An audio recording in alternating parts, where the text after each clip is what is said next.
Hello students, myself Hita Kacha. I am Assistant Professor at Indukaka Itkavala College of Pharmacy, the Charutar Vidya Mandal, CVM University. Today we are going to learn prediction of wavelength maxima using Woodward-Fieser rule. This video represents part 1.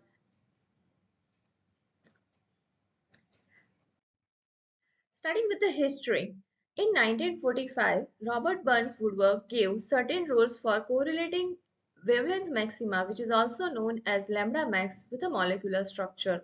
Later on, in 1959, Louis Frederick Fisher modified these rules given by the previous scientist with one more experimental data, and the modified rule is known as Woodward-Fisher rule.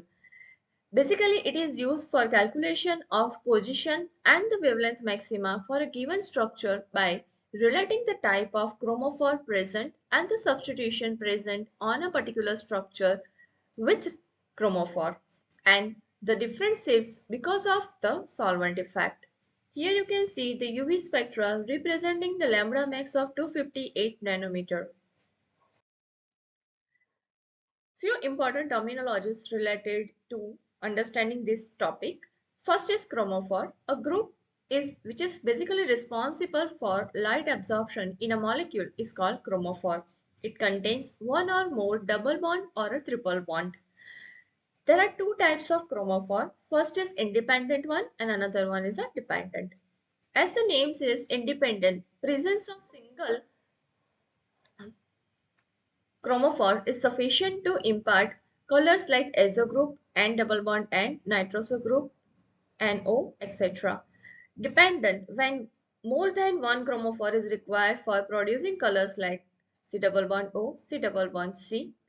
As you can see, acetone is a colorless compound. Why? The another CH3C double bond O, C double bond O, CH3 is a yellow color. And one more addition of C double bond O in that previous structure, it will give the color orange containing compound. Oxochrome, a group that does not has its own absorption capacity, but it enhances the absorption by a chromophore is called the exochrome. Oxochrome contains atoms with an unshared pair of electrons and they interact with the electronic environment of neighboring chromophore like hydroxyl group, amine group, etc. Few shapes are displayed in this. First is the bathochromic shift, which is also known as a red shift. Basically, when there is a displacement of wavelength maxima to a longer wavelength, it is known as a bathochromic shift. And as it moves towards the infrared region, it is known as a red shift. When the lambda max is displaced to a shorter wavelength, then it is known as hypsochromic shift, also known as a blue shift. When there is an increase in molar absorptivity caused by structural or change in medium of molecule, then it is known as hyperchromic shift, also known as hyperchromism. And when there is a decrease in molar absorptivity caused by structural or change in medium of molecule is known as hypochromism, also known as hypochromic shift. Different chromophores have different absorption maxima, so it is possible to perform the qualitative analysis of a molecule. Starting with the Woodward-Fieser rule, the presence of oxochrome group and the extension of chromophore are can causes the changes in wavelength and intensity of absorption maximum. Woodward and Fisher formulated a set of empirical rules which is used for prediction of absorption maxima for the conjugated systems like dienes, enones, aromatic systems, benzenes, its derivatives, benzoyl compound, etc. Woodward's rule for lambda max of a molecule finding is as follows. Lambda max is equal to base value plus summation of substitution contribution plus summation of other contributions. Let's see about the Woodward-Fieser rule for conjugated dienes and polines. Each type of diene or trine system is having a certain fixed value of lambda max and that we called a base value, also known as a parent value.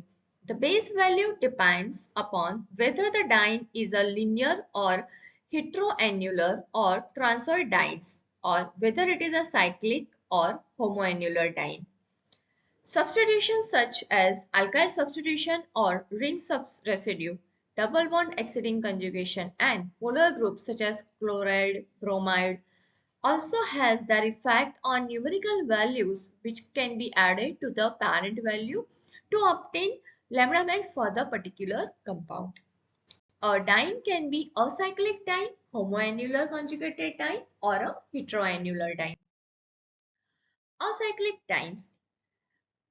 Acyclic diene is exist mostly in a transoid conformation, as you can see in a figure of 1,3-butadiene here. As acyclic dienes can rotate about their single bond to give either cis-oid form or transoid form, therefore they exist in trans form because the highest stability of transoid form. When this dienes becomes as a part of ring system, as you can see in the figure 1,3-cyclohexadiene, it is forced into a cis-oid configuration. In 1,3-butadiene, it is in a transoid configuration, and in 1,3-cyclohexadiene, it is present in a cis-oid configuration. The wavelength of absorption is also shifted to the longer wavelength, and intensity is being lowered in comparison with the acyclic diene. Let's take an example. The absorption maxima for 1,3-butadiene is 217 nanometer, which is a transoid configuration. But the absorption maxima for 1,3-cyclohexadiene is higher, which is 256 nanometer. Let's see cyclic dienes. Cyclic dienes can be classified into two classes depending upon whether the double bonds are in a same ring or they are present in a different ring. The first type is a homoannular conjugated dienes. Both the conjugated double bonds are in the same ring and they are having a cis-oid configuration. As this configuration causes strain, which raises the energy of ground state, while the energy of excited state is being relatively unchanged. Thus, the transition energy is lowered, resulting absorption at a longer wavelength. Second one is a heteroannular diene. Conjugated double bonds are present in a different ring and they are having an S-trans configuration. Homoannular dienes resembles with the 1,3-cyclohexadiene, whereas the heteroannular dienes resembles with the 1,3-butadiene. Endocyclic double bond. Double bonds which is present inside the ring, they are known as a endocyclic double bond. That means double bond which are present within the ring, they are known as a endocyclic double bond. Exocyclic double bond. Double bonds or a projecting outside the ring is known as a exocyclic double bonds. So here you can see for this one is a double bond. For the second figure, for A, the double bond present in B is a exocyclic double bond. For figure 3, the similar but they are having different configuration. In 4, A ring is having two double bond which is present in a B ring. In a figure 5, C is having exocyclic double bond which is present in B. B is having exocyclic double bond which is present in A. And A is having exocyclic double bond which is present in P. Okay.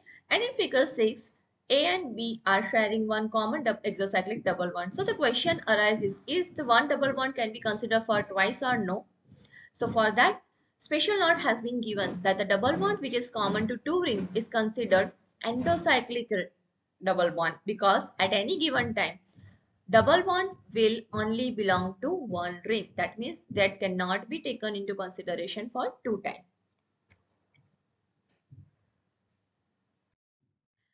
Empirical rules for calculating or predicting lambda max for the diene system.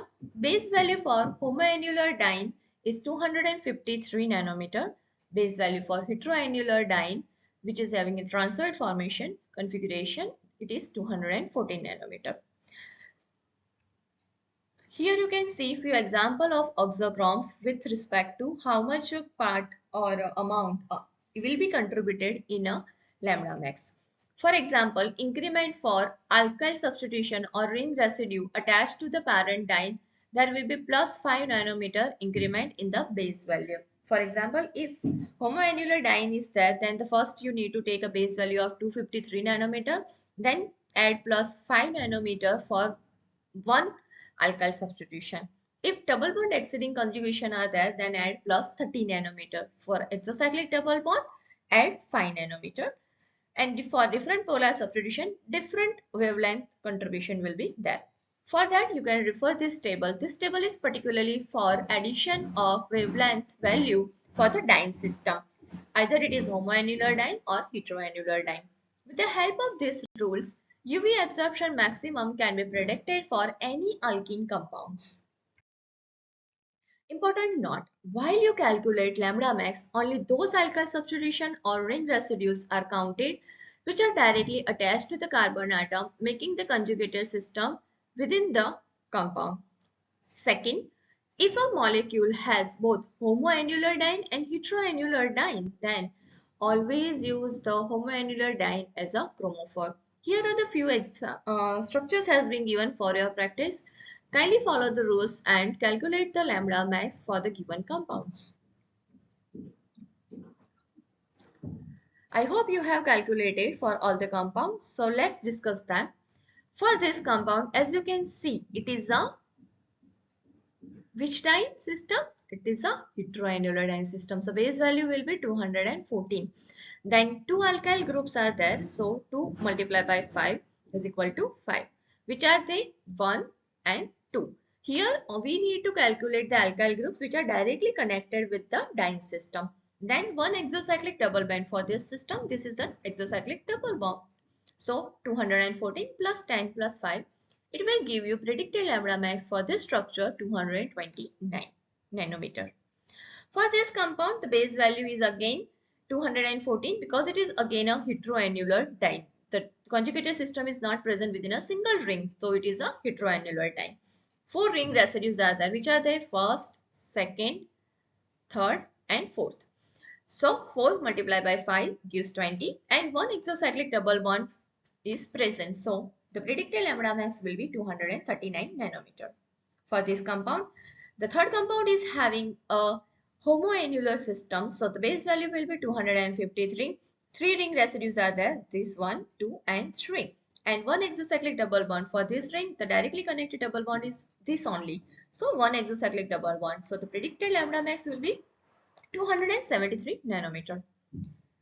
For the last compound, here you can see again homoannular system is there. The between the ring is having the conjugated system within a one ring. So homoannular diene, so base value will be 253. 4 ring residues are there which are denoted by 1, 2, 1, 2, 3 and 4.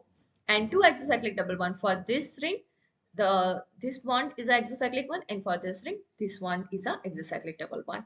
So the predicted value will be 283 nanometer. I hope you understand the concept well. These are the reference which you can study for the depth knowledge regarding this topic. Thank you everyone and see you next in a part 2 for the Woodward-Fieser rule.